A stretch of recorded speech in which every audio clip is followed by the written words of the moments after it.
Selanjutnya kita akan bicara tentang nilai seumur hidup pelanggan gitu ya. Sebenarnya nilai seumur hidup pelanggan itu ya teman-teman bisa pahami sebenarnya nilai keseluruhan ya yang dirasakan oleh pelanggan ya setelah mengeluarkan biaya usaha ya untuk mendapatkan barang tadi atau menikmati barang tersebut. Menikmati barang atau jasa tersebut gitu ya. Oke, nilai bagi pelanggan ya. Kenapa nilai itu penting ya sebenarnya? Jadi keberadaan perusahaan didasarkan pada premis bahwa perusahaan menciptakan nilai bagi pelanggannya baik dalam bentuk barang atau jasa, produk akhir atau faktor masukan dan baik dalam lingkungan B2B atau B2C. Jadi dalam teori ekonomi klasik, pelanggan berusaha untuk memaksimalkan utilitas yaitu mereka memilih produk atau jasa yang memberikan nilai tertinggi kepada mereka. Jadi pelanggan itu akan memilih produk dan jasa yang mungkin memberikan nilai tertinggi ya.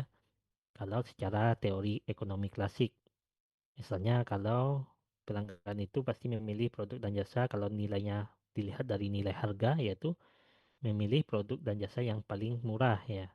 Kalau nilai kualitas ya bisa saja memilih produk dan jasa yang paling berkualitas. Jadi nilai yang dirasakan pelanggan pada gilirannya dapat didekonstruksi menjadi manfaat yang dirasakan dan biaya yang dirasakan. Ya, jadi singkatnya CRM yang diterapkan secara strategis dapat meningkatkan persepsi pelanggan terhadap suatu penawaran dan memenuhi permintaan akan solusi terhadap kebutuhan spesifik pelanggan. Oke, jadi CRM itulah yang menjadi jembatan ya supaya pelanggan itu bisa mendapatkan nilai yang mereka butuhkan. Oke, kita akan bicara tentang nilai seumur hidup atau CLV. CLV itu didefinisikan sebagai nilai sekarang dari keuntungan masa depan yang dihasilkan dari pelanggan selama masa bisnisnya dengan perusahaan. Ya, jadi pelanggan yang lebih setia dapat menghasilkan CLV yang lebih tinggi melalui kesediaan membayar yang lebih tinggi, hubungannya lebih lama dengan perusahaan atau penjualan silang dan peningkatan. Jadi banyak manfaat yang dirasakan jika pelanggan itu sudah mencapai tingkat loyalitas ya. Dan inilah yang disebut nilai seumur hidup pelanggan, yaitu semua keuntungan yang didapatkan dari seseorang pelanggan ya selama masa mereka ya mereka bertransaksi ataupun melakukan bisnis dengan perusahaan tersebut. Jadi pentingnya CLV untuk pengambilan keputusan manajerial yang didukung melalui beberapa penelitian ya.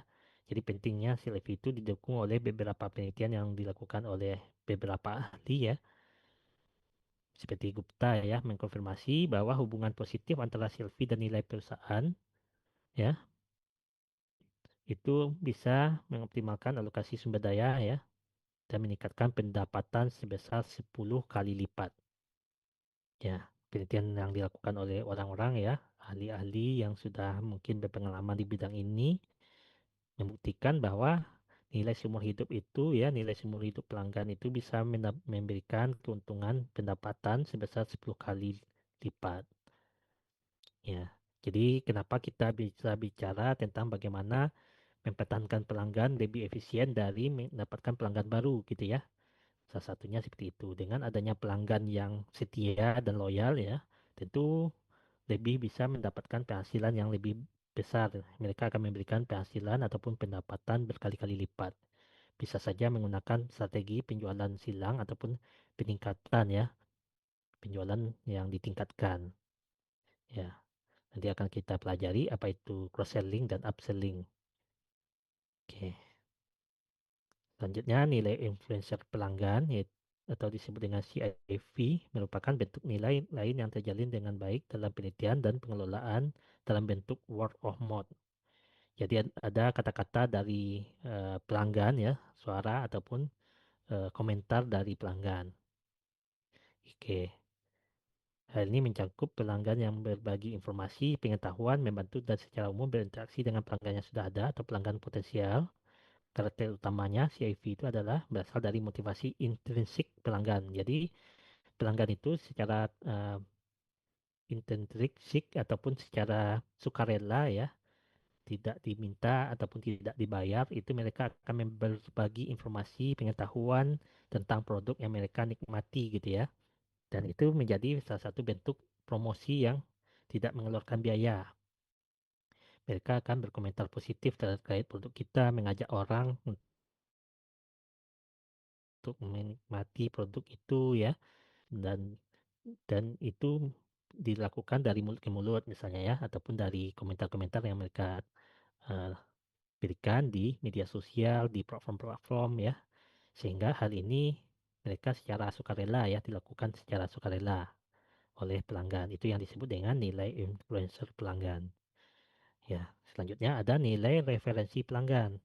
Jadi sebenarnya eh, nilai referensi itu mirip dengan nilai influencer tadi ya. Jadi CLV ya disebut dengan CLV mirip dengan CIV dalam beberapa hal karena CLV menangkap nilai yang dihasilkan pelanggan dari rujukan pelanggan baru. Alih-alih termotivasi secara intrinsik seperti dalam kasus CIV, rujukan ini merupakan hasil dari program yang dimulai dan diberi insentif oleh perusahaan. Oleh karena itu, CLV pelanggan dimotivasi secara ekstrinsik dan oleh karena itu tidak datang secara gratis ya. Jadi kalau tadi kita bicara orang tadi memasarkan secara sukarela, sedangkan di CLV itu berbeda ya. Jadi ada pembayaran yang dilakukan ya oleh perusahaan supaya pelanggan tadi bisa memasarkan produk gitu ya. Jadi CLV dapat mengurangi biaya akuisisi perusahaan dan memberikan pendapatan masa depan dari peningkatan basis pelanggannya. Oke, jadi mungkin ada pelanggan-pelanggan yang ataupun calon-calon pelanggan ya bagaimana menarik pelanggan yang baru ya mereka memberikan eh, insentif ya dari perusahaan tersebut supaya bisa menarik pelanggan baru gitu ya misalnya. Oke, selanjutnya nilai pengetahuan pelanggan itu informasi yang diberikan pelanggan kepada perusahaan ya dengan memanfaatkan pengetahuan pelanggan-pelanggan baru ini menunjukkan daya tarik yang besar yang dipicu oleh permintaan pelanggan akan penawaran yang dipersonalisasi dan inovatif. Ada prasyarat yang harus dipenuhi ya untuk informasi tentang preferensi pelanggan. Jadi kita bisa mengetahui ya bagaimana pelanggan itu ya, informasi seperti apa yang diperlukan, apa yang di preferensi ataupun kebutuhannya ya. Dengan memanfaatkan pengetahuan-pengetahuan ini bisa meningkatkan penawaran ya secara inovatif. Oke, oke, selesai ya untuk nilai-nilai ini ya. Jadi ada nilai bagi pelanggan. Ya, jadi nilai bagi pelanggan terdiri dari CLV, ya, CIV, ya, CLV dan banyak lainnya. Jadi tentunya teman-teman bisa pahami ya perbedaan masing-masing nilai ini. Oke, selanjutnya masih ada materi lagi